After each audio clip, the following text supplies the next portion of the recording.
Good morning, everybody. I'm Murugi Trezenya.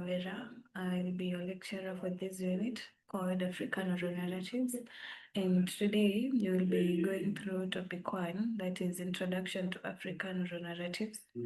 And so by the end of this topic, I want you, each and every one of you, to be able to define African oral narratives, describe at least 4 characteristics of oral narratives, explain 4 ways oral narratives influence African literature and culture. So we'll first of all define African oral narratives. African oral narratives are traditional stories and verbal expressions passed down from generation to generation through speaking. They are a key part of African indigenous knowledge and continue to be important for educating, entertaining, preserving culture, and moral values. So those are some of the advantages of the African oral narratives. They also shape both the African literature and the identity of African societies. Even in the digital age, their legacy continues, often adapted into modern books, films, songs, and educational programs. So these narratives, they include various journals. There are different types of the African oral narratives. So we have the folktales. Folktales are the fictional stories that teach moral or social lessons. And then we have the myths, stories that explain the origins of life and universe and customs. We also have the legends. Legends, these are the tales about historical and heroic figures. That is, for example, Jomo Kenyatta is a legend in Kenya since he led to the independence of Kenya from the British colonial rule. We also have fables, short stories that figure animal characters. That is, for example, if you have a story of Hare and the hyena, that is an example of a fables. So the next story we have the proverbs. It's a brief saying that offer wisdom or advice. We also have the riddles. These are the puzzling questions or statements used for entertainment or to provoke thought. So the next thing we'll look at the characteristics of the African oral narratives, the general characteristics of all the African oral narratives. That is, we have the oral transmission, that is, they are transmitted from one person to another through the word of mouth. They are never written in books. It was through the elders, they passed it to the younger generation, and the younger generation would pass it to the next generation. Number 2, we have performance orientation. So they are normally performed. That is, it involves singing, dancing, use of gestures when telling the stories, mimicry, and changing vocal tones. Our next characteristics is the use of local languages and cultural idioms. These narratives are told in local languages and include proverbs, idioms, and sayings that represent the community's worldview and values. The next one is symbolism and allegory. Characters, objects, or events often have deeper meanings. For example, the hare may symbolize cleverness and trickery. The tortoise represent cunning and patience. So in fables, as you see, it involves the animal characters. So in the places of where they use the hare, it means that it shows how the hare is clever. So it symbolizes, so that is the use of symbolism. The hare will be presenting cleverness, while in the use of a tortoise in a story, it will mean patience, cunning, and how slow they are. We also have repetition and formulaic phrases. That is the use of repeated phrases. That is like once upon a time. And so it was encourage audience participation and help with memory. For example, if I start a story with once upon a time there lived a hyena, you'll definitely remember my first phrase as I started the story. So it will also improve the memory of the child. Our next characteristic is use of stock characters. These characters display predictable traits that teach moral lessons. Common characters include the trickster, that is here Spider, often clever and mischievous, the wise elder, and the hero or warrior. Our next characteristic is interactive and participatory. Listeners are not passive. They sing along, respond to questions, clap, or chanted, help complete proverbs or rhymes. For example, if the people that you're telling the story know about the riddle or the proverb, you may start it and then they can finish. So the audience is not passive, they are active, they are actively engaged in the telling of the African oral narratives. Our next point is moral and didactic purpose. For the moral and didactic purpose, each story usually carries a lesson about honesty, loyalty, generosity, hospitality, bravery, and respect for elders. The primary goal is to shape character and pass on social norms. And lastly, flexibility and variation.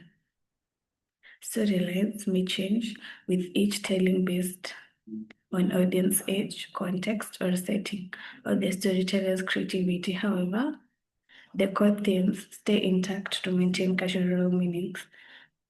So the telling of, or rather, the preservation of the African narratives depends on the audience. If you're telling the smaller kids a story, you'll definitely have more gestures and facial expressions. If it's the story talks about being frightened, you'll definitely be frightened. If it's about being happy, you'll encourage them to be happy. But if you're telling the story to old people, you have to be keen in what you say, the language, and you have to use a complex language to be able to encourage the creativity. For the kids, you'll use a simple language, but for the elders, you'll be able to use a more complex language to encourage the creativity. So the next thing we look at is the impact of African oral narratives on literature and culture. So we'll start with the literature. The first importance is influences the writing style.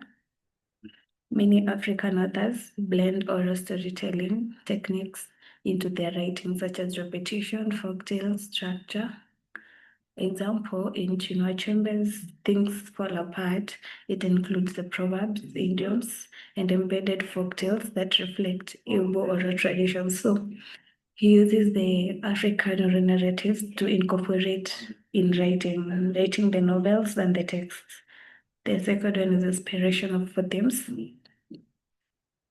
Writers explore colonialism, identity, clan royalty, and spirituality, and tradition versus modernity, often drawing on oral sources.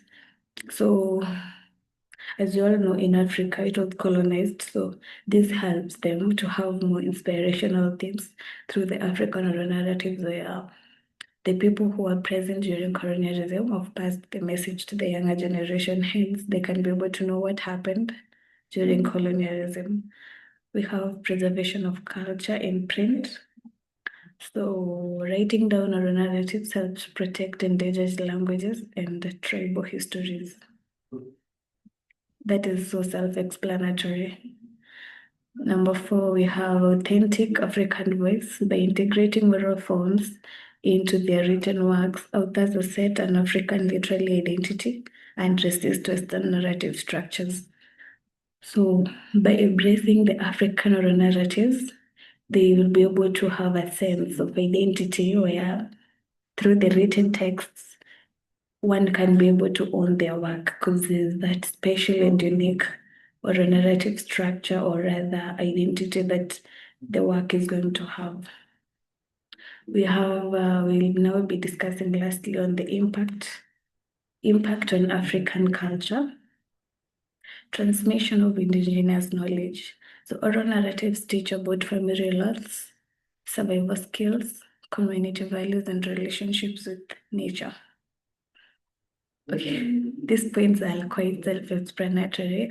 I've just explained the ones that I feel like they're more complex for you to understand. So transmission of indigenous knowledge. In back then, in those old days, there were rules or rather the way people were living. So through oral tradition, through the passing down of information from one generation to another, it will help people maintain their culture, maintain the skills that were there before and the roles. The next point, we have cultural preservation. Storytelling keeps traditions, customs, and historical alive, and oral narratives act as living museums of the African history. So by passing it down, we are preserving it. Since people will not be able to forget it, it will live with us as we go on from one generation to another. Our third importance is socialization and character building. Children learn expected behaviors, taboos, and their heritage from young age. Example, if a story for an organ narrative, it involves the monsters, where a child is told not to go to the forest during the night because they will be eaten by an ogre. A story like that.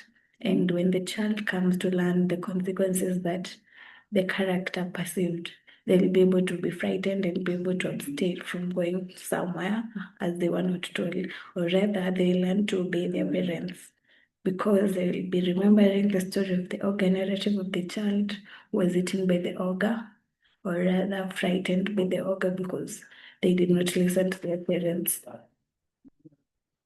Our fourth importance, we have community bonding.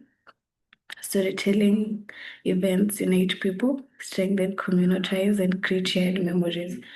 So in the old days, the people used to meet together on night and have songs, dances. That is part of African oral narratives. Or the grandfather would call the grandchildren, take a bonfire, and tell stories. That is a way of uniting people together at one place. Number 5, we have the spiritual connection. Moral oral stories relate to religious beliefs, origin myths, and rituals. For example, stories about gods, ancestors, or spirits reveal sacred truths. So, for example, in myths, Christian myths, the Gikuyu, for example, believe that they came from Mwenenyaga. So, in such stories, children will be able to learn about their origin, or rather, yes, it's a myth, but they get to learn something about their culture. Entertainment is our last point. Oral narratives are a primary source for leisure and enjoyment in African societies, especially before the widespread use of printing media. So by people meeting together, having singing songs and dances, that is a source of enjoyment, definitely.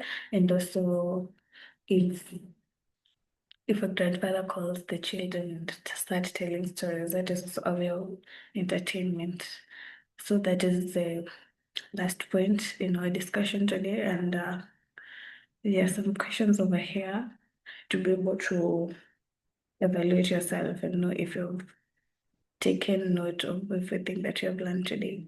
So later on, you'll be able to define African oral narratives, state the types of the African oral narratives with their meaning, and then the third question with reference to your culture, provide for characteristics of oral narratives.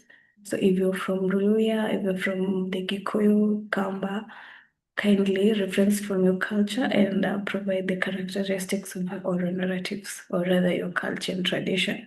And lastly, discuss at least 3 impacts of oral narratives on both African literature and culture. So that would be the end of our discussion, and make sure you do the questions to ensure that you are able to understand whatever we have learned today. Have a nice day.